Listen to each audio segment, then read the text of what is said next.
Left face-off circle in the Guelph zone. Robinson, Morrow, Russell. Robinson win the draw.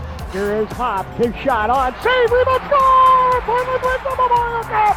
Portland wins the Memorial Cup!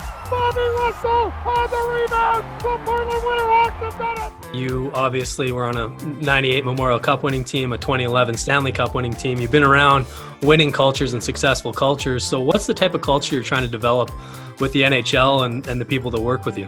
Culture in general, I think it, whether it is in the locker room or in the middle of some corporation, I think it is pretty simple, right? It is about, being a good person and treating other people, the way you want to be treated. And it's a lot of it falls back to, the stuff that, most of us, I think, probably learned as kids. And I think the most successful teams I had been on, and whether that's the Memorial Cup teams or the Stanley Cup teams, we had really strong leadership, from coaches and from general managers and from the older players in the room, the veterans, that really drove down that really positive environment. So when you did show up to work, you felt good about yourself. You felt good about the environment that you were part of, and you felt like you're part of something, much bigger than yourself. And so that was, like I said, there's a lot of things that do transfer from a positive, team atmosphere into the workplace. We're talking about culture and being a good person and patience, and you've certainly demonstrated that your entire career. I mean, we go back to your days in Portland. In 1998, you guys won the Memorial Cup, and then in 1999, you won the WHL Humanitarian of the Year. Do you remember any of the projects that you were involved in that year in Portland that led you to winning the award?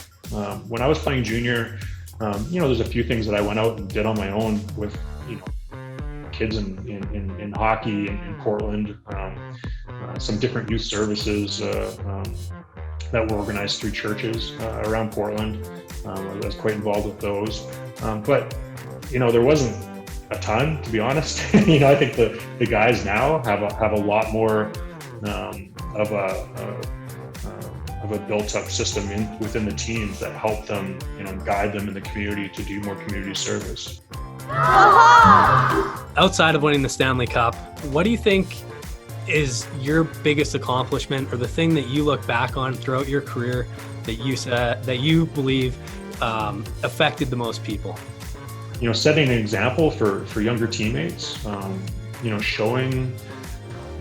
Showing younger teammates or other people, that may be coming through hockey, that you can have, a lot of things going on in your life, and it doesn't detract from you as a hockey player. It doesn't make you a worse player to have other interests outside of the game. To show younger teammates that, you don't have to fit this mold of what you think a hockey player is. You don't have to love golf. It doesn't matter, if you don't. You don't have to love country music. If you're from Alberta and play hockey, it's fine if you do, but you don't have to. And I think building those cultures like we did in Boston, like we had in Calgary, like we started in Edmonton, where, to make sure that it was inclusive of whoever you are. You don't have to fit this mold of what you think of Boston Bruin is. We want you to show up to the rink and be you. And so I think that's the legacy of some of those, things is hopefully those guys that I played with that were younger than me, guys that, saw the type of atmosphere that we were trying to build.